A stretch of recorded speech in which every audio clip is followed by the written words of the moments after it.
Quando eu atendo pacientes autistas na clínica e até mesmo no meu próprio processo de diagnóstico tardio do autismo, uma das coisas que eu mais escuto é que parece que as pessoas ditas como normais, neurotípicas, elas receberam em algum momento um manual social de como lidar com as situações da vida, de como agir em comunidade, de como se comunicar com as outras pessoas.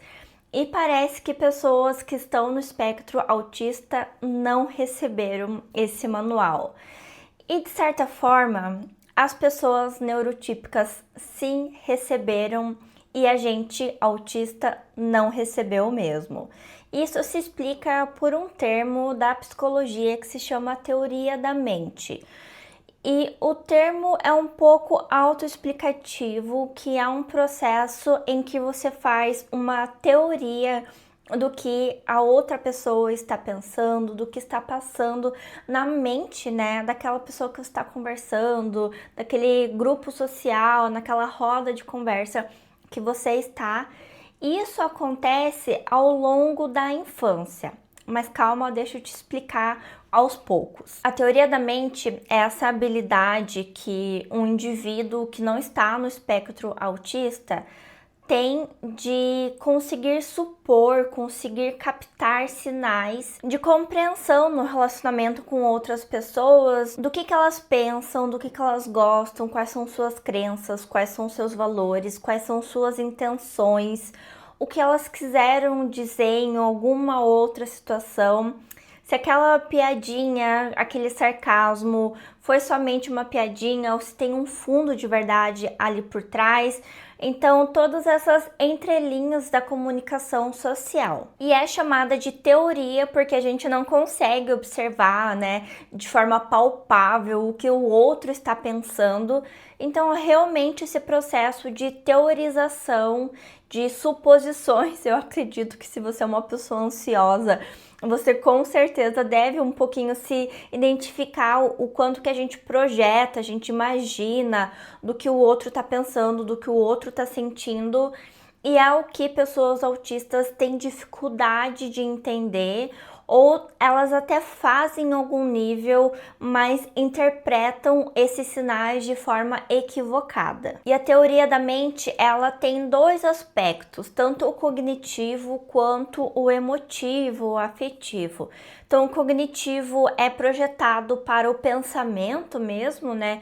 Então eu acho que essa pessoa está pensando isso, eu acho que essa pessoa sabe de tal informação, sabe de tal conteúdo, então a gente faz uma projeção sobre a mente do outro.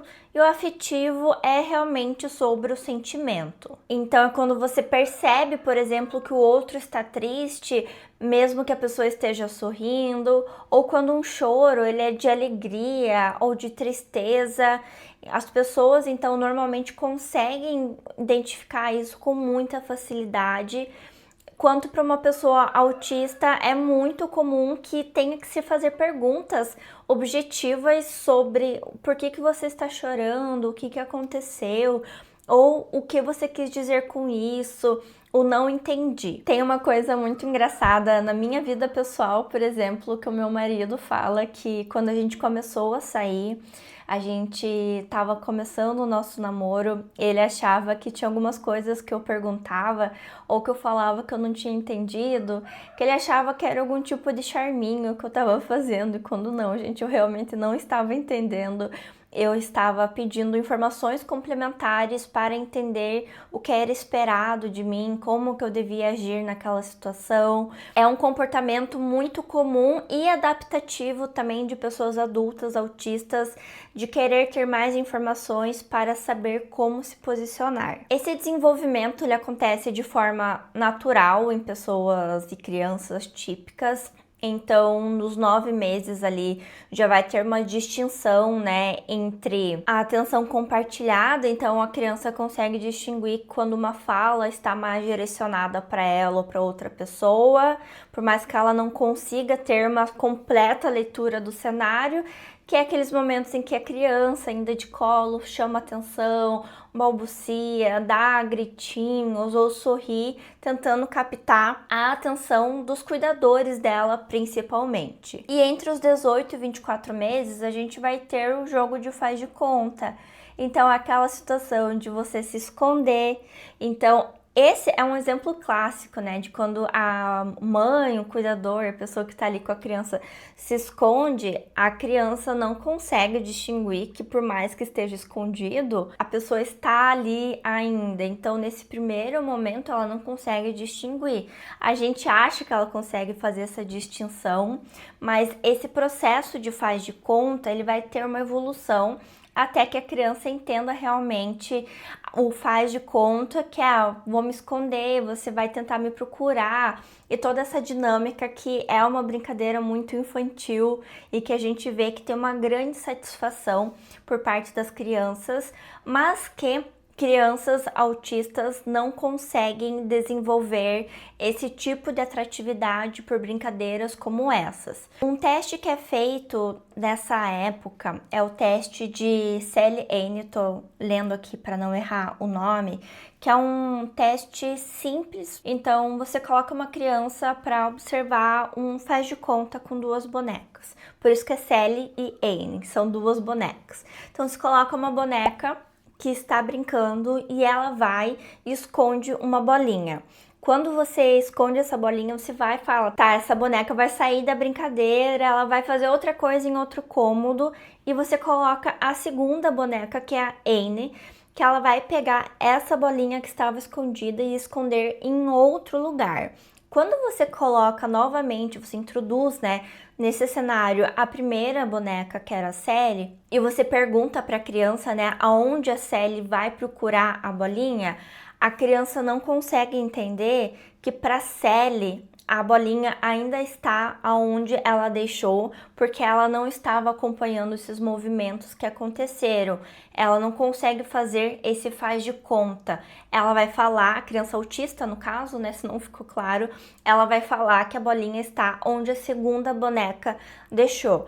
Esse é um teste simples que é feito com crianças autistas, que você percebe que não tem essa teoria da mente, não tem esse faz de conta, porque não conseguem perceber que a Sally tem uma crença falsa sobre aquele cenário ali que está sendo desenvolvido e que ela está trabalhando com as informações que ela tinha até então. E seguindo então no desenvolvimento, né, natural da criança, entre os 3 e 7 anos, as crianças já conseguem distinguir que as pessoas têm interesses próprios, interesses distintos, e que as pessoas têm crenças sobre as coisas, né? Então, um coleguinha pensa isso de outro coleguinha. Eu acho que o coleguinha não gosta de mim porque ele não me emprestou a boneca no intervalo da escola. Então, essas suposições, essas crenças já começam a acontecer.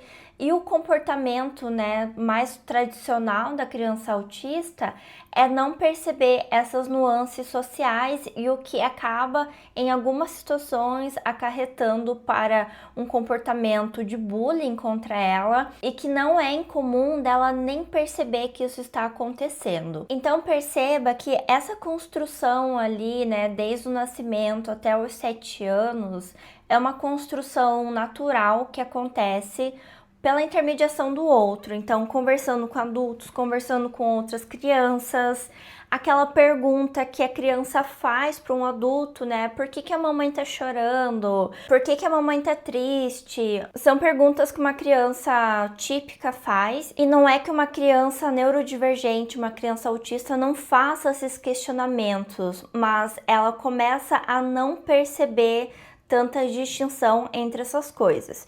Isso acontece por um aspecto neurológico. Quando a gente fala do autismo, ele é um transtorno do neurodesenvolvimento.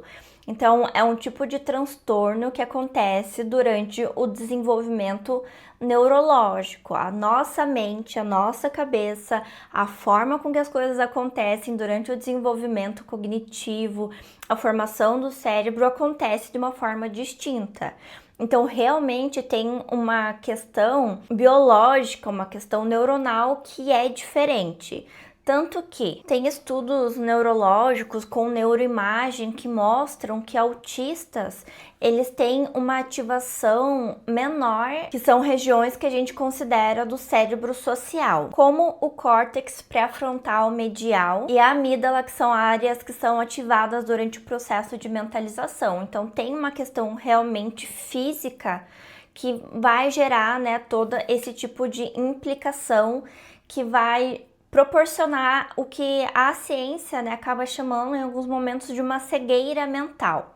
Isso a gente explica então como isso se dá no cérebro de uma criança e que vai acarretar num adulto autista. E daí a gente pensa, né, em níveis de autismo, porque o autismo é um espectro, e você pode comentar, nossa, mas talvez algumas pessoas, e eu mesmo escuto isso, você não parece autista. Lembrando, né, que pessoas com um nível que socialmente é considerado mais leve de autismo, ele tem um sofrimento interno que é muito significativo, porque acaba suprimindo muitas dessas dificuldades socialmente. Mas o que acontece principalmente num adulto, e por isso que acaba sendo mais difícil o diagnóstico tardio, como o meu e de vários também pacientes meus que eu atendo que vieram com o diagnóstico tardio, é que a gente tem a compensação lógica do comportamento aprendido, adquirido. Então a gente começa a analisar mais logicamente do que necessariamente como uma leitura social, como as pessoas fazem com uma percepção mais aguçada, que parece até ser um pouquinho mais instintiva. Então a mente da pessoa autista vai em alguns momentos fazer uma compensação mais lógica, vai usar exemplos sociais em que as coisas não deram certo ou que as coisas deram muito certo, vão guardar aquelas informações para que possa ser reproduzida em outras situações, utilizando do masking, né? Que é quando a gente simula, a gente acaba tentando se adequar naquela situação ali que a gente está inserido. Falei situação 300 vezes, peço desculpa. Mas se você vê, por exemplo, uma amiga que você tá com um grupo de amigas que vão experimentar roupas no shopping, aí você vê que uma amiga começa a elogiar a outra e a outra aparenta, né, se sentir bem. Então você percebe que elogiar amigas nesse contexto parece ser mais recompensador, parece prezar mais por essa harmonia do grupo do que talvez ser sincero com a roupa que você achou que não ficou 100% legal, porque a gente sabe que socialmente nem sempre nossa amiga vai querer saber se uma roupa ficou tão boa assim, ela às vezes quer mais ser elogiada. Mesmo que para a mente autista o mais lógico seja não se adequar nessas regras sociais do que faz mais sentido para aquele grupo social. Então, não é incomum que as pessoas autistas sejam também julgadas como mais frias, como diretas demais, como sem tato, pessoa que é sem filtro, porque acaba não adaptando o seu comportamento no contexto em que está inserida. E as pessoas, então, que acabam desenvolvendo isso ao longo da vida, né, acabam passando ali mais baixo pelo radar. Isso não quer dizer que exista ali uma dissimulação, né, dessa pessoa. É realmente, gente, uma tentativa de sobrevivência, porque já são pessoas que têm dificuldades de estabelecer amizades, de se sentir parte de um grupo. Então, entende-se, né, passa-se a entender quais são as leis que regem aquele grupo ali e tenta-se atuar com base nessas leis. Isso quando tem uma pessoa que tem necessidade, né, de fazer parte de grupos sociais, porque acontece também de autistas serem mais introspectivos em várias situações. Uma das coisas que acaba sendo menos adaptativo em todo esse processo são as gafes sociais. Por mais que seja um processo aprendido, você acaba tendo dificuldade mesmo assim ao longo da vida, né? Eu sou exemplo disso. Eu lembro que quando eu era criança, eu ganhei uma boneca da minha madrinha e eu lembro de falar pra ela que eu não gostava de brincar de boneca, porque eu tinha que fazer tudo pela boneca. Eu tinha que falar por ela, andar por ela, e não fazia sentido, né? Então aquele faz de conta eu não tinha. Aquela brincadeira, aquele lúdico ali não fazia menor sentido para mim. E até hoje eu tenho dificuldade em entender qual que é a reação mais apropriada, mais adequada ao receber presentes, porque eu normalmente tenho uma reação que é muito espontânea e nem sempre a reação vai ser boa, porque nem tudo que a gente ganha de presente a gente gosta, né? Então, pra mim é sempre um dilema, assim, eu passo um nervoso, um suador toda vez que eu ganho um presente. Então, essas gafes sociais, por mais que você consiga desenvolver um processo adaptativo, em algumas situações elas ainda vão ser difíceis para pessoas autistas, e perceba que tudo isso as pessoas ditas como típicas aprendem e desenvolvem na primeira infância, e é um processo que, por conta do desenvolvimento neurobiológico ali do indivíduo, a pessoa que está no espectro autista acaba não desenvolvendo. Eu poderia falar também aqui sobre o problema da dupla empatia, que é essa questão da dificuldade de pessoas neurotípicas entenderem autistas, mas também de autistas entenderem neurotípicos, mas eu acho que isso dá um vídeo à parte. Mas sim, se você está no espectro autista e sente que de alguma forma as pessoas receberam um manual, na verdade elas receberam um hardware ali, que é o cérebro delas, que faz uma leitura de todos esses cenários e consegue atuar com base neles. E as pessoas autistas realmente têm uma dificuldade, e que na psicoterapia, em clínica, em acompanhamento, é desenvolvido estratégias mais saudáveis para lidar com isso, porque a gente aprende a tornar essas interações um pouco mais leves, um pouco mais satisfatórias, com menor sofrimento, a partir do momento também que a gente aceita as nossas características e sabe como lidar com elas, e também sabe se comunicar de forma mais respeitosa com esse meio externo, mais respeitosa consigo mesmo, né? Com esse meio externo. Mas se você assistiu até aqui, fica o meu agradecimento. Espero que você tenha dado um like nesse vídeo, se inscrito aqui no canal, tenha dado um hype no vídeo, caso tenha aparecido para você essa opção. E como sempre, eu te espero no próximo vídeo aqui do canal.